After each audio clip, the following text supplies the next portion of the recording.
Thanks for the introduction, and thanks everyone for coming. This is my favorite part of the semester, or one of my favorite parts of the semester. I always like talking to the ARM classes, because you guys are an interesting group, and I really like what you're doing. I like the way this class is designed. And so what I want to do is give you a little sense of a topic that's very near to me. One of my areas of research is human warfare, why humans fight, how humans fight, and sort of what separates war from other kinds of violence. But I really want to use this lecture as a chance to give you all a sense for how we do research in the social sciences. Really speak to this class of ARM. And so I want to use this as just a case study in sort of a big idea that affects humans, you and me, right, included, and how we can investigate that and why we would care about a question like this in the social sciences in general. And again, I'm an anthropologist, which as you guys may or may not know, I'm sure you have some background here. Right? Anthropology is the study of humans, everything that has to do with humans. It's a big, huge area, and we claim a lot of territory. But one of the interesting things about anthropology is that we draw in a lot of political science. We draw in economics, and we draw in engineering and science and physics, and all sorts of subjects to tie it together. So give you a sense for how we do that. So. And the topic we're going to talk about today, and you'll forgive me if I move kind of quickly because I do want to give you a chance to ask questions at the end. But the topic we're going to do today is sort of where does war come from? So how did it begin? Why do humans fight wars? And this is obviously an enormous question. And we really have to start even in the beginning with asking, what does that mean? When we say, how did war begin? Right? We're asking a historical question. Right? When in prehistory did we first see war? We're asking a biological question, sort of what is it about humans biologically in our biological past that allows us to fight wars or that compels us to fight wars? We're asking a social question, what does war mean? Right? How is it different than other kinds of violence? And why do we see that? So there's a big question. Today I'm going to break it down into a very small piece.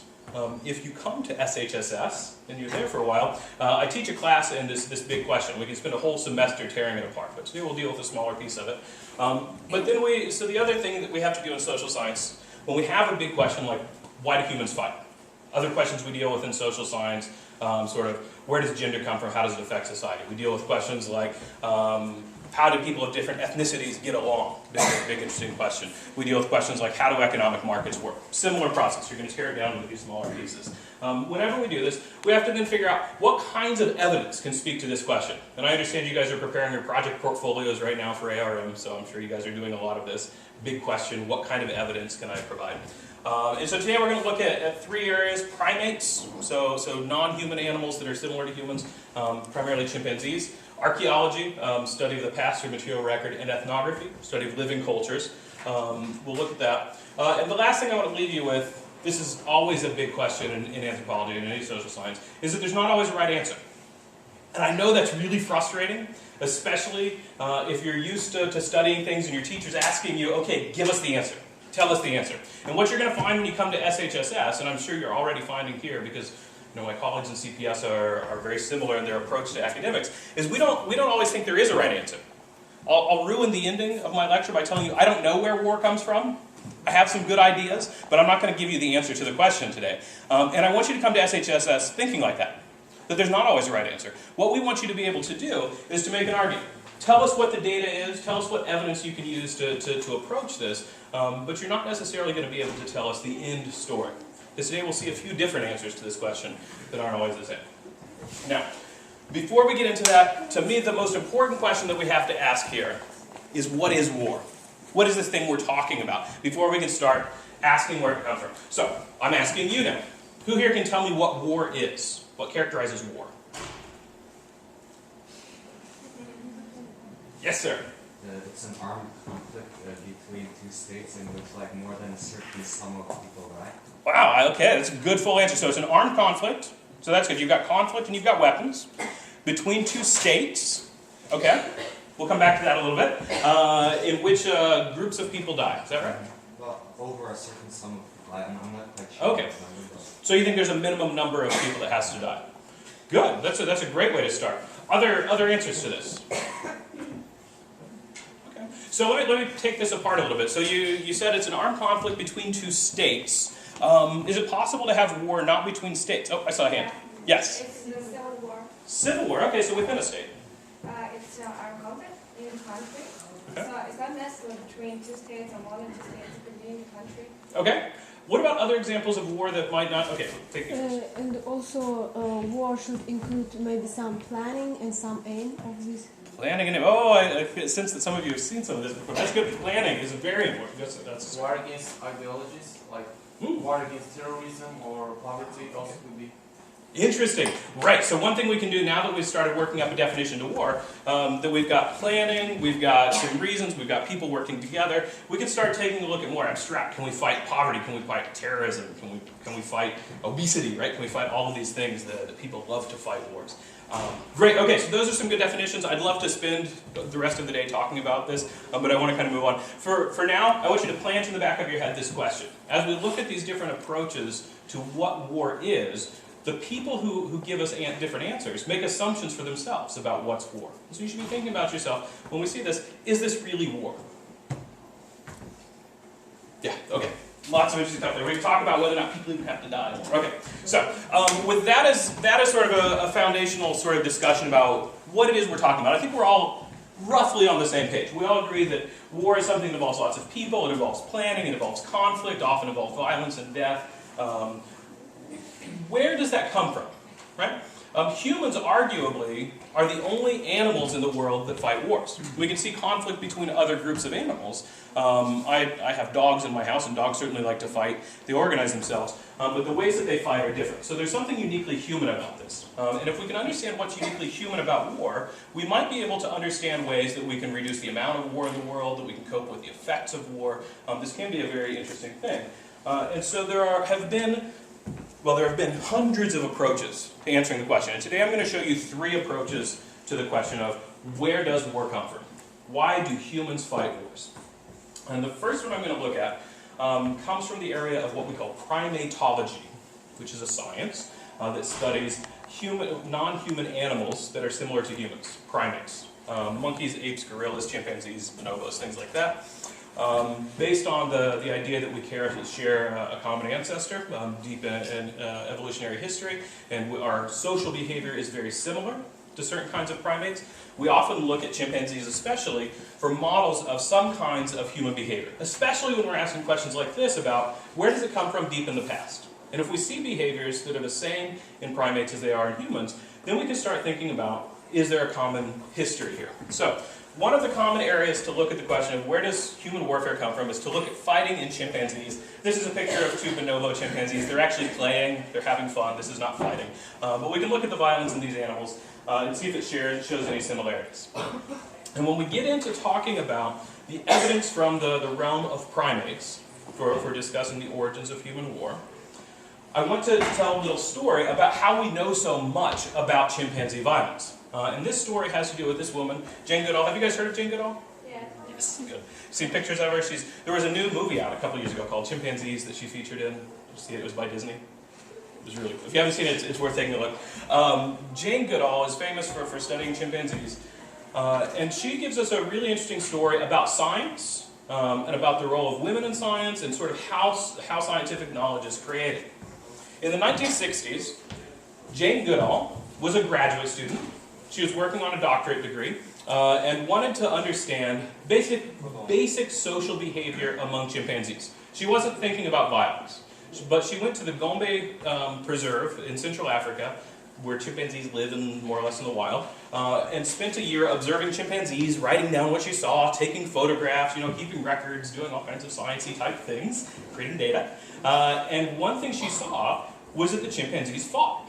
Now this was mind-blowing. Because in the 1960s, most anthropologists, most ethologists, which are people who study animal behavior, and most primatologists, people who are interested specifically in chimpanzees, thought that chimpanzees were peaceful. What we as scientists in the 1960s understood was that chimpanzees were happy little fuzzy animals that hung out in the woods and they ate bananas and they loved each other all day long, right? Sort of like on a cartoon. And what she saw was that in fact they fought each other to get food. Sometimes they killed each other. She was the first person to document, the first person in sort of the English-speaking world, at least certainly in Central Africa, people were aware of this, but the first person in the scientific community to document hunting. Chimpanzees hunt small monkeys, kill them, and eat the flesh, right? Everybody in this room who's from Kazakhstan undoubtedly eats meat, right? This is not shocking to us, but to see chimpanzees doing this was really disturbing. And so she came back from her field work as a student, right? Not much older than you guys. She was in her early 20s when she did this first. She comes back and writes a paper that gets published that says, chimpanzees fight, hunt, kill, beat, abuse, do all these terrible things. And what was the response from the scientific community? Bah, rubbish. You're crazy. Right? Here's this woman. Certainly in the 1960s, women didn't have a prominent place in science in the Western world, who's saying something that's totally different than what anybody in the scientific community believes. And they said, there's no way, you're crazy. Right? So what did she do? And I want you to take this as a life lesson. Those of you who go into any kind of research, social science, humanities, hard sciences, people will always tell you you're wrong. And when people tell you you're wrong, that's awesome. Right? Because as a scientist, you want to be saying things that make people uncomfortable. You want to be coming up with things that challenge the way people understand the world, or else, frankly, what you're doing is not that interesting. Now, don't do that just to do it, right? Sometimes you'll find data that is not that challenging. But when you find data that's challenging and people tell you you're wrong, your response should not be to cry. Your response should not be to run away or to agree with what they've said. Your response is to go back and get more data. And so that's what she did. Right? She went back to the Gombe Nature Preserve in Central Africa, looked at more chimpanzees, saw more chimpanzees fighting, got videos, not videotape, this is still reel to reel, we're in the 1960s here. But she got video of chimpanzees fighting, brought it back, showed her colleagues, and they said, holy cow, chimpanzees are violent, right? And so this is how science works. You get enough data, you challenge models enough, and scientific knowledge changes. It's really important to understand. Scientific knowledge is never final. It's always subject to debate. Right? Subject to debate through empirical observation, testing models, and bringing it back. Right? It's one of the things we love about science, that we never know the right answer. Well, we have some good ideas, but not necessarily the end. So, she brought it back, and the community of scientists, at least in the English-speaking world, said, holy cow, it's true, chimpanzees fight, they kill, they hunt, they do this nasty, violent stuff. But, now they had to start investigating other things. I'll save you 30 years here of academic history. But they basically said, well, there's something environmental, there's something about her being there, she's provoking them. This set off about 30 years of scientific study of chimpanzee aggression, which basically reconfirmed over and over and over again that yes, in fact, chimpanzees fight, yes, in fact, they kill each other, yes, in fact, they hunt. They are really aggressive animals. Right? Let this also be a life lesson. They're very cute, but they will kill you. People get killed by chimpanzees when they try to keep them. Don't take one as a pet. Anyway, fast forward to about the 1970s, when Jane Goodall really is starting to become famous, late 70s, early 80s, and the scientific community has now accepted that chimpanzees are violent. And so this sets off a whole new area of scientific research with trying to understand how chimpanzee violence works. And we'll look at that next. But for our question about where does human warfare come from, this might provide an answer. Anthropologists interested in the question of where does human warfare come from? One of the reasons this was a big question in the past was that there was no evolutionary answer. The chimpanzees, who seem to be our evolutionary cousins, don't do it. And now we see that they're very violent. And so one of the answers that was very popular in the 1980s to this question, and is still very popular, became popular in the 1980s, is that maybe humans fight wars because we're kind of like chimpanzees. It's something left over. A vestige is this word. Do you guys know this word, vestige? It's not a very common English word. It means something left over.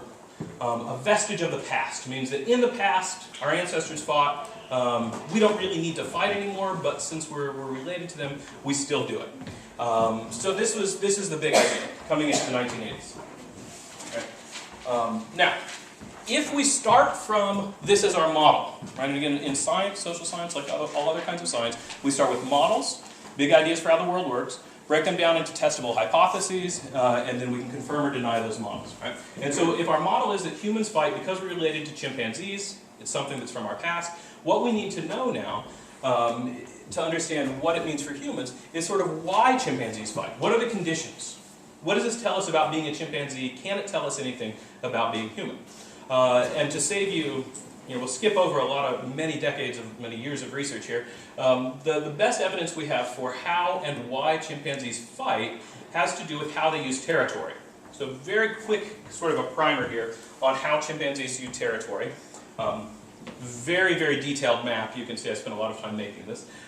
Chimpanzees basically divide their territory up into big areas in the jungle.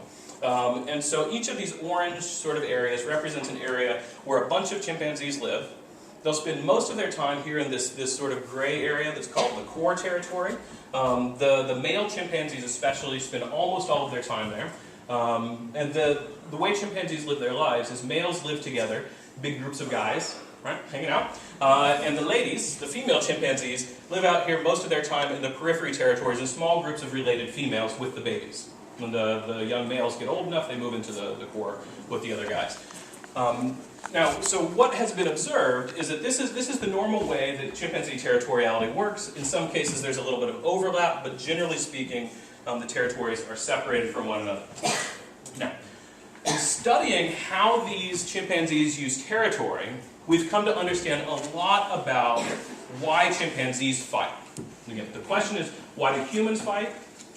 The answer, the big model seems to be because chimpanzees fight, we're related to chimpanzees. So then why do chimpanzees fight? Best we can tell, it has to do with how they use territories. Now, this is a picture of a trip out into, just a group of male chimpanzees who are leaving that core territory, and they're going out into the periphery. They do this pretty regularly, and the vast majority of times that the male chimpanzees go into the periphery, they go on a trip that's called an excursion, which is just, it means that they're like taking a picnic. It's a happy trip. They go out, they hang out with the female chimpanzees, maybe they make baby chimpanzees, maybe they hang out with the baby chimpanzees, they eat fruit, maybe they do a little hunting, and when they're doing this is like on the TV or the cartoons, right? And you guys have seen pictures of chimpanzees hanging out, and it's, woo, yeah, they're happy, they're dancing around, and it looks like a beach party out in the jungle. This is the vast majority of time that chimpanzees have been observed in mixed sex groups with males out in the territory. This is the kind of stuff they're doing, right? They're having sort of a family holiday. Now, it has also been observed that occasionally, when the chimpanzees are out here in the peripheries, they'll break out of these ooh-yah parties, right? And they'll break into something called a patrol. Chimp Patrol, and it sounds like a name of a cute movie. This is a picture actually of a patrol. So what happens in this case is that this mixed-sex group that's so noisy and so rambunctious and having so much fun, they'll suddenly dead quiet. And it's like somebody flipped a light switch at the party. They go from dancing around, eating fruit, and playing to total silence. And the male chimpanzees will line up in a perfect single-file line like this, and they'll just walk out to the edge of the territory. Right. Looking around, they're sniffing. Really, really different behavior.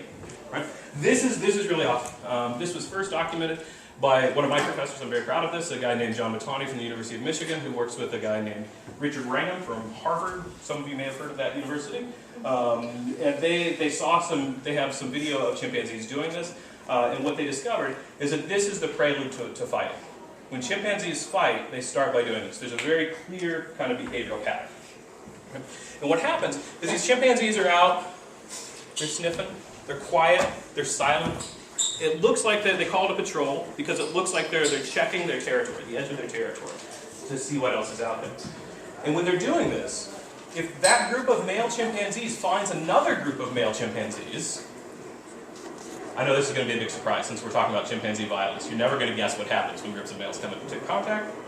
They fight, right? Okay. Actually, what happens is if the group of male chimpanzees finds another group of male chimpanzees, they start shouting at each other. This is one of the ways that chimpanzees and humans are really similar. Rather than fighting, most of the time it's calling each other names. They're screaming back and forth, "Hey you, I don't like you very much. You're not from around here. You're not my friend." That's the kind of things we all shout before we get in fights, right? Okay. Well, so the way chimpanzees do this is really distinct. They do something called a pant hoot. This is a picture of a chimpanzee in a pant hoot.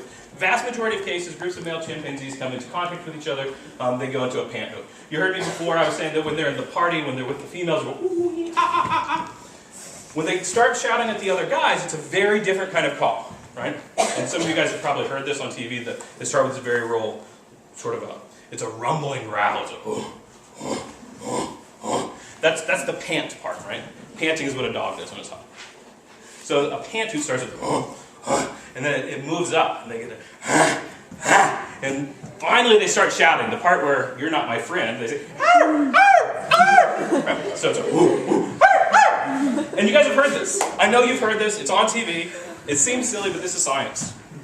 This is science. No. I had a professor in school who was really good at this. He could do all of the different calls. And aside from being a good way to make sure people are awake, and everyone's awake now, the reason that I'm showing you this is because, again, it shows you a really different kind of behavior.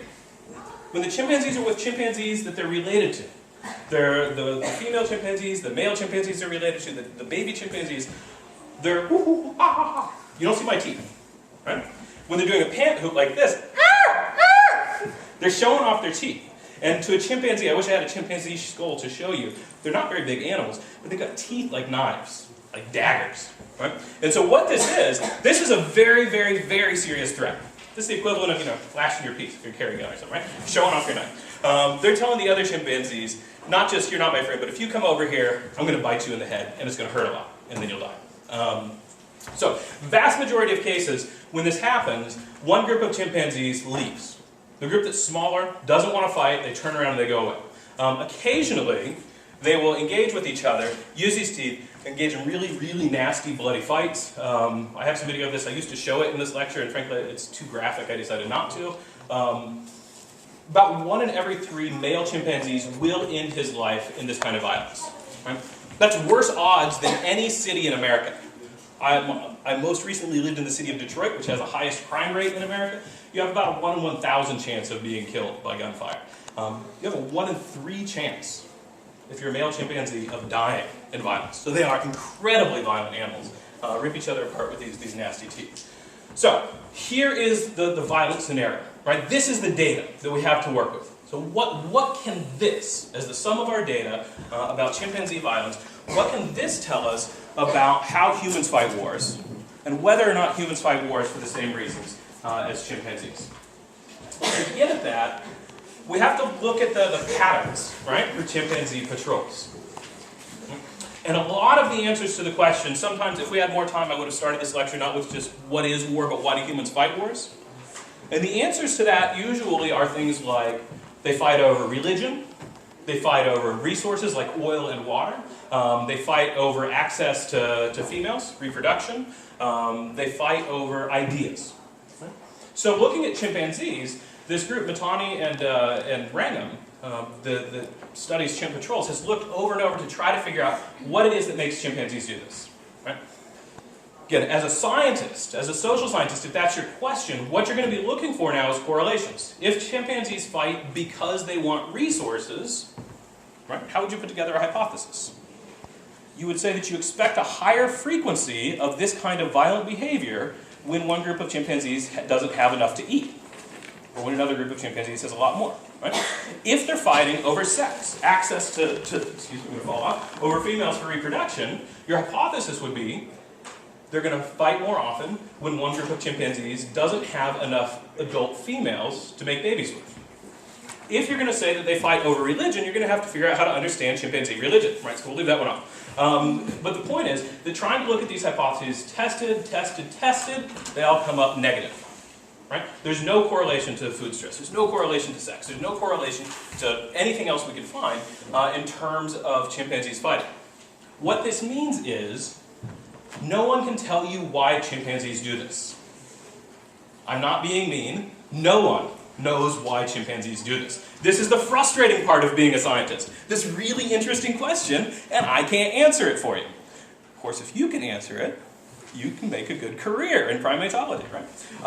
So what we know about chimpanzees is that there's no good reason that they fight. The only thing we know is that when they do fight, it's always when the groups are different sized. A bigger group of males will attack a smaller group of males. A smaller group of males will never attack a bigger group of males. A group of males will almost never attack a group of males that's the same size. But a big group of males will attack a small group of males. Okay, so, yeah, not so satisfying, not so exciting, doesn't tell us a lot, but Wrangham and Mitani, especially Richard Wrangham, we do know that occasionally this has the effect of expanding territory, and that can bring in females, but this is relatively uncommon. Just skip that one. Wrangham and Mitani have taken this together to try to understand why chimpanzees fight, and Wrangham in particular is interested in understanding why humans fight. And all they've been able to come up with is something called the imbalance of power model for chimpanzee violence. Now, what this says, and this is, I think actually this is a fairly hard one to get your head around because you're used to models that tell you, I'm used to models that tell me why people do things, why animals do things. And this one tells us there's no reason that we know of that chimpanzees fight, but we do know that they do so when the numbers are small. We know that given two groups of male chimpanzees, one bigger than the other, one will probably attack and kill the other. Okay, so this is a book called Demonic Males. Richard Wrangham, this guy from Harvard, wrote. I think we have it in the library. I have a copy if you really want to read it. I can loan it to you. He takes this and he makes a model for human aggression. Knowing what we know now, knowing that chimpanzees fight when there are bigger groups, and it doesn't seem to be correlated to things like resources or religion, how would you guys translate that? If you had to take just this data and say, now we understand what this means for humans, what would you say? What does this mean for humans? Any thoughts? Go ahead.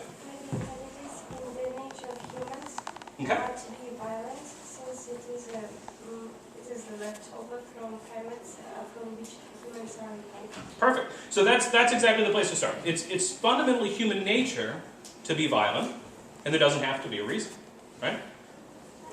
I don't like this model for reasons that are scientific. I also don't like this model because I fundamentally believe people are good.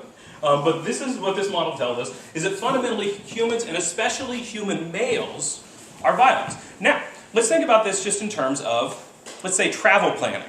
If you are a human male, and there are a few in this room, although not as many as human females, if you're a human male, and this is how you understand the world, what does this tell you about how you live your life?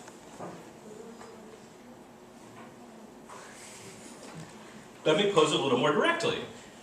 What does it mean that I am from the state of Kansas? It looks a lot like Kazakhstan, but it's 12 time zones away, and I now live in Kazakhstan. What should this mean for my life? Danger. Yeah, danger, right? The second I stepped off the plane in Astana back in 2011, a group of Kazakh men should have approached me and ripped me into pieces and spread well, I won't get into what they do after they've killed another man. It's pretty unpleasant. And let's just say it didn't happen, right? Instead, Kazakhstan has been very welcoming to me, including the men of the country. Right? So, what this tells us about humans, if we change this imbalance of power model to humans, and this is what we do as anthropologists, if we're going to use primate data, if we're going to claim that chimpanzees tell us about being human, we have to take the models that we understand for chimpanzees, and the imbalance model works well for chimpanzees. I have no problem with that. But we have to be able to apply it into human behavior. What it would tell us is that humans will fight only, for one thing, when there's a low cost to the aggressor. Right? You get that? So, what I said before, a big group of chimpanzees will fight a small group of chimpanzees. A small group of chimpanzees will not attack a big group of chimpanzees. That means that in human terms, humans should only attack each other when they know they can win. Is that how life works? Lots and lots of evidence of that around us. What do they call it now? Asymmetric warfare, also known as terrorism. You get a small group of people, in some cases even suicide bombing, guaranteed to lose the battle, but thinking they might win the war. Right? That alone makes this model wrong. We can look at many cases in history that are also dramatic.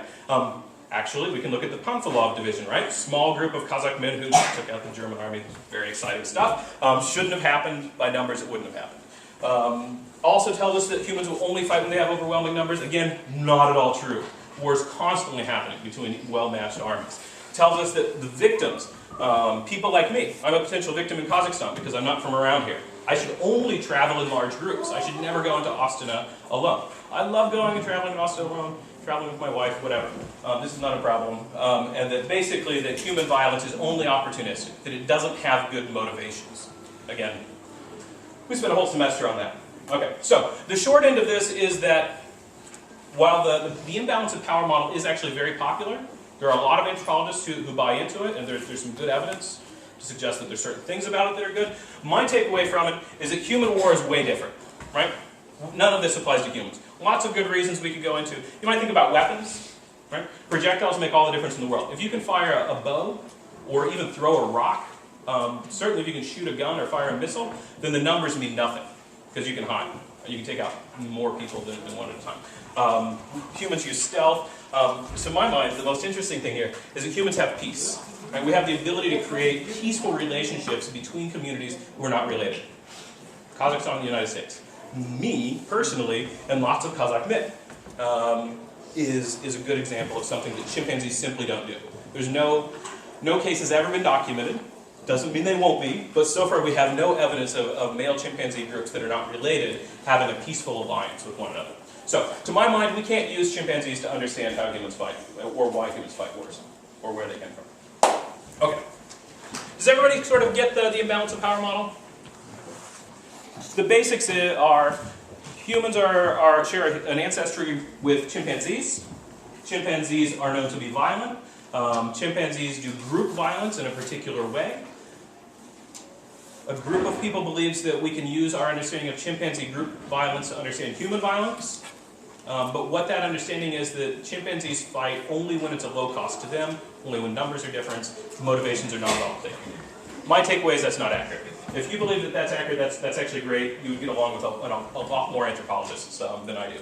Okay, so now we have to move on then. If that doesn't work, how else can we explain why and how humans fight wars? Funny you should ask, because I have some slides talking about that subject. So the next really common answer to this question is to look at something that's called sociobiology. In sociobiology, in sort of the Russian-speaking world, is actually a little bit different than it is in the English-speaking world. In the English-speaking world, sociobiology, also sometimes known as evolutionary psychology, which is an awkward word, sociobiology is the idea that human behaviors, all the stuff we do, the food we like, our choice in mates, what our favorite color is, whether you sleep late or get up early, all of that stuff is driven by your genetics. And since your genetics are impacted by human evolution on some level or another, all of the things that you do in your life, all the way down to whether you prefer the color yellow or the color green, has to do with human evolution. And so what sociobiology does is it tries to look back at evolutionary history and understand what environment could have made you make that choice. Right? This is where we get books like The Selfish Gene. Some of you have read Humans Are Selfish because it helps us gather more food and more mates and lets us win. Hogwash, but that's for another class. So, the sociobiologists approach the world often in terms of something called fraternal interest groups, FIGs. And a fraternal interest group is a very academic way of saying groups of related males. Families, right? One of the things we do well in anthropology is we make up words for things that are really obvious. A fraternal interest group is a group of men who are related to one another. Brothers, uncles, cousins, nephews, whatever. You guys know these guys? It's a fraternal interest group. This is the Blues Brothers. If you haven't seen the Blues Brothers, you have to see this movie. Classic example of a fraternal interest group. Two related men who are out helping to protect each other from the scary world around them. And basically the sociobiologists approach the question of violence by saying the world is organized by groups of fraternal interest groups. Everywhere around the world, states, tribes, religions, families are nothing but groups of related men and some women who hang out with them, and some kids that they make together, and they spend their lives trying to protect themselves. And that explains culture, religion, blah, blah, blah, blah, blah. Okay.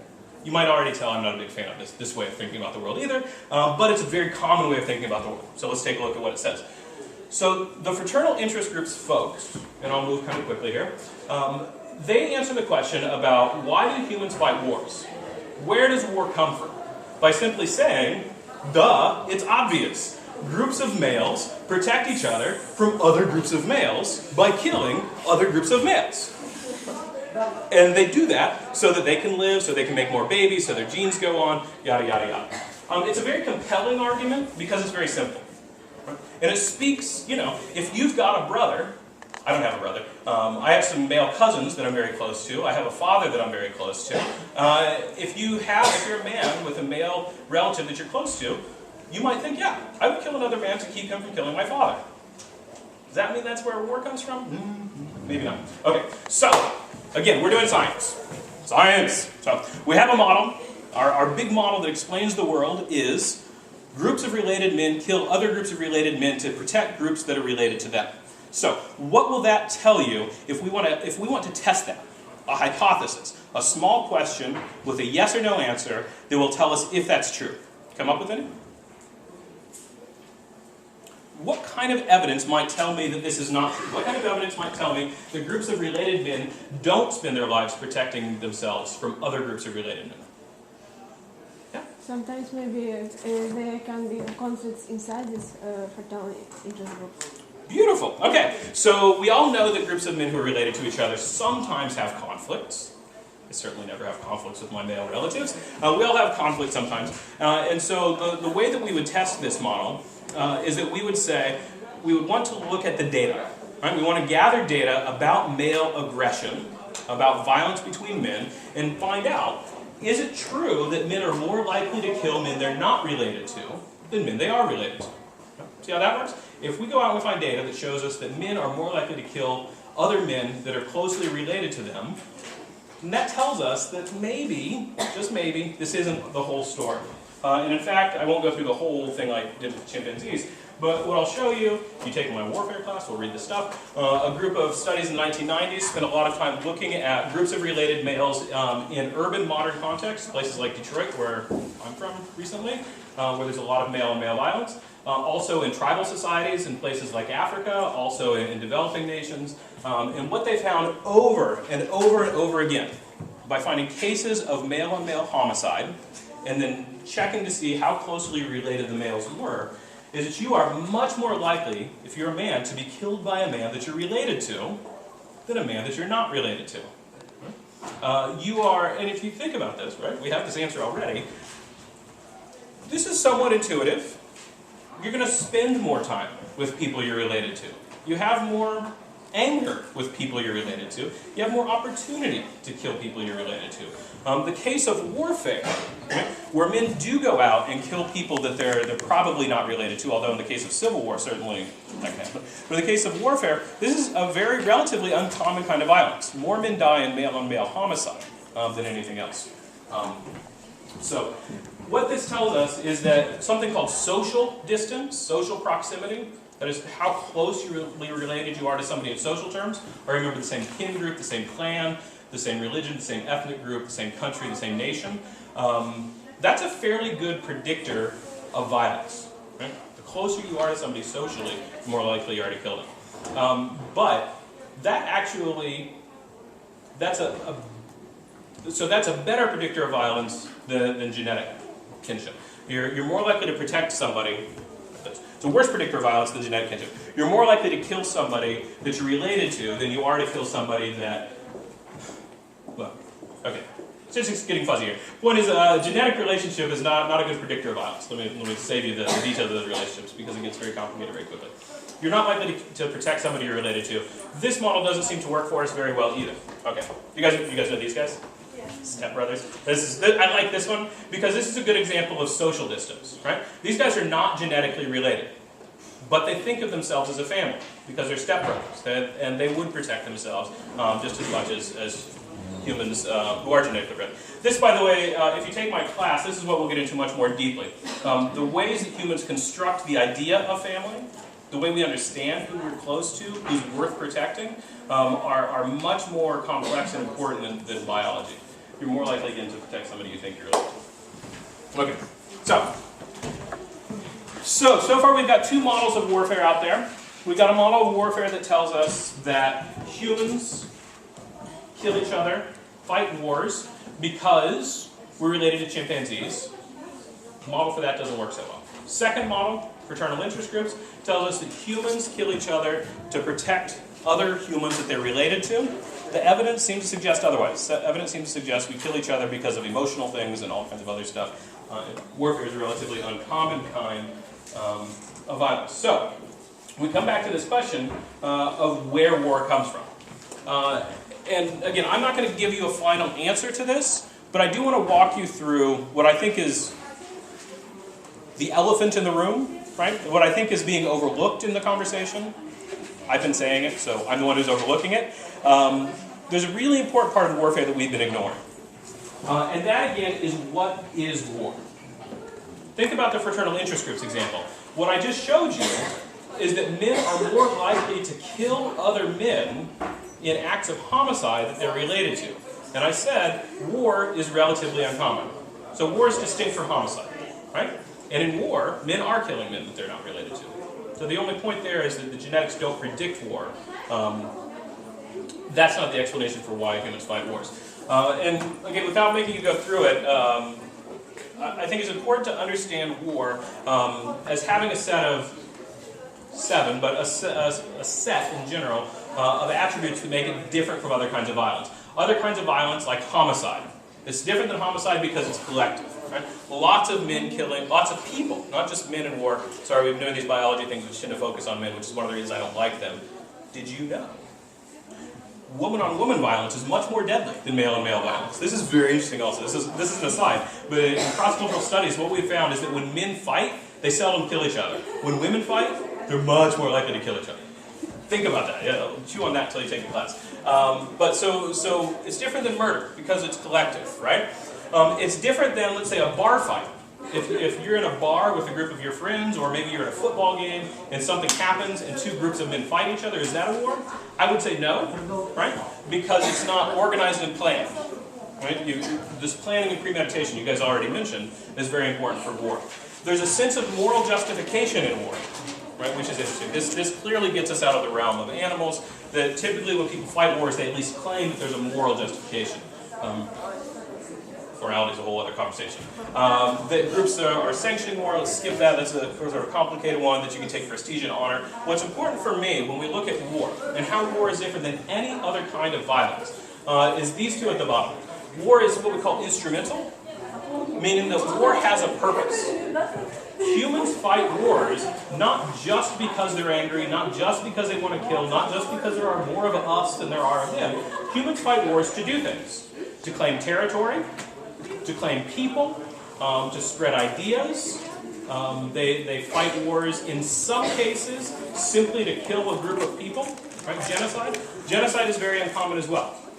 That's actually why this is so important. If it wasn't for the instrumentality of warfare, genocide would be very common. But in practice, almost every war in history has stopped at some point when somebody has thought they've achieved their objective or when they've been defeated. Interesting, right? And finally, there's this issue of social substitution. This is way complicated, but I do want to introduce you to it today. The idea of social substitution is that when we fight wars against each other, there's something really complex psychological happening. Right? Something we didn't talk about in fraternal interest groups. Men fight men because they're men, because of who they are.